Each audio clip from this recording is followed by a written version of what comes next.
Within recent years, we've been seeing high grades become a lot more complex. It makes sense. With better technology, and Bandai have been making these kits for, 40, 50 years now, they're just able to make a lot more detailed products. However, have these kits become almost too complex? I mean, even kits with super simple designs can pull off some absolutely mental poses and are very complex underneath all that armor. Well, today we're going to be taking a look at to see if high grades have gotten maybe a little too complex and have kind of forego that part of them being very simple. We're going to be taking a look at the HGUC Narrative Gundam, which has definitely stood out to me as being a very, very complex kit, and also a pretty pricey kit too. Welcome to the UViewer Who's channel. My name is Grant. Let's get right into the video.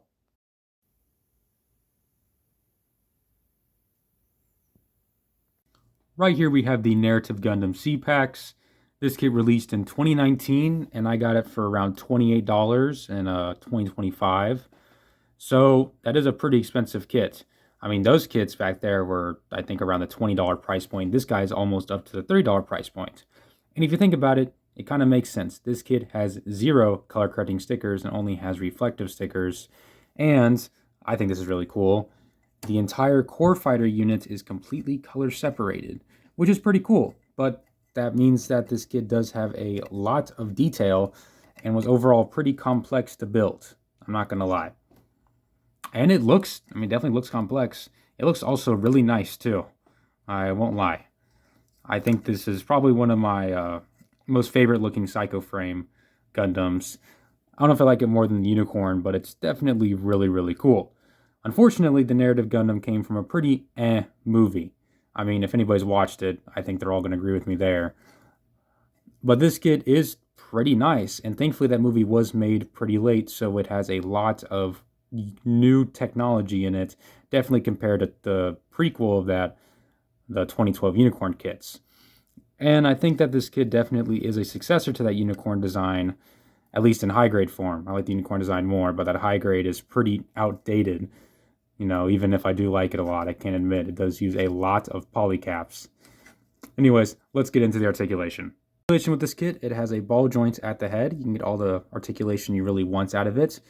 The arms can rotate all the way, and they can hinge out about that far, and you can get a little more help from that ball joint in there. That is pretty nice. It does have a bicep swivel, a pretty good elbow bend, and then ball joints at the wrist. And it does have a somewhat butterfly joint. It's a little tight, but you can kind of see it move in there. That does exist. It does have waist rotation and an ab crunch, always very nice. The legs can move pretty well, except for the back. The back skirt is in place, but you can move it out to the side about that far, and then out that far. This is more of a space mobile suit, so you can definitely get into all the cool flying poses you want. You do have thigh rotation. The legs can bend pretty well on a double joint, and then the feet can move, much more down than up, and they do have a pivot. Overall, pretty good articulation from this guy. I mean, it is a much later high grade made in 2019, so I don't really expect anything less. It definitely has some pretty good articulation. You're not going to have any trouble getting this guy in poses, and it will definitely work well on a flight stand as well. Here are all of the accessories with the Narrative Gundam. We first up have the beam sabers. There are 2 of these, and they both come with beam effect parts. These beam effect parts are strangely a much harder plastic, not very bendy.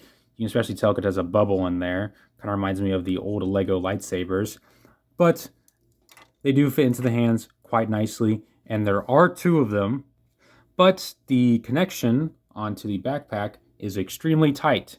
And this guy fell right before I was going to start filming the intro, and the beam saber broke. There's a little peg on there that connects the beam saber to the backpack.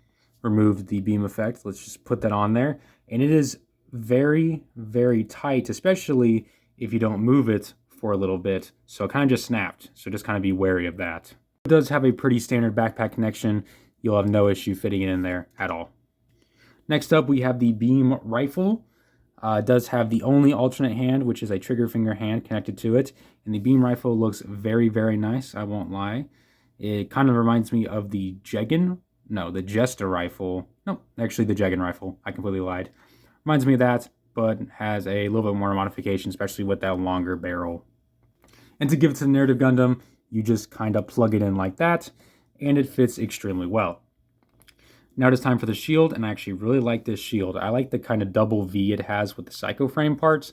It does have this connector that you can just kind of plug into on the back like that. And the shield is overall very, very nice. It is a little plain, but that is okay. And you just take it in there, and you just kind of slide it on there and push it down. And it fits really, really well. It's not going anywhere. It fits extremely snug. Let's get into the comparisons.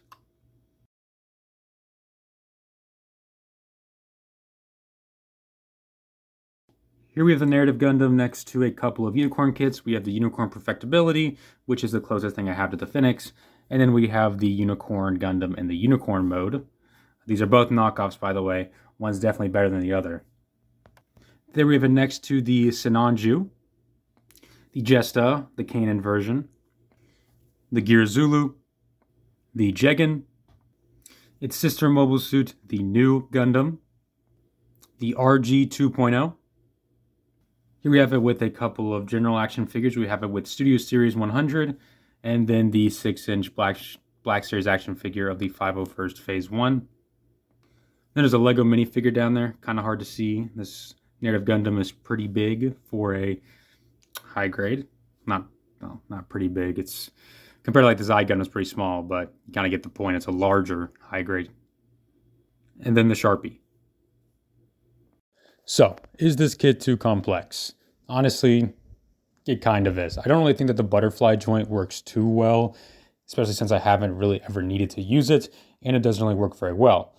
But is this kit worth the $28? Kind of. If you really like the design, then absolutely. But if you're not really the biggest fan of it, then you can definitely pass on it. I personally really do like the Narrative Gundam, so I wanted it. But it's definitely one of those kits where you don't need it. It's not like the Zeta Gundam or the RX-78 or even the new Gundam where it's so iconic. It's just kind of there from a pretty forgettable movie. Anyways, that's just my opinion of it. Pick it up if you really like the design. If not, you can definitely skip on it. Thank you all for watching today's video. I hope you have a good rest of your day.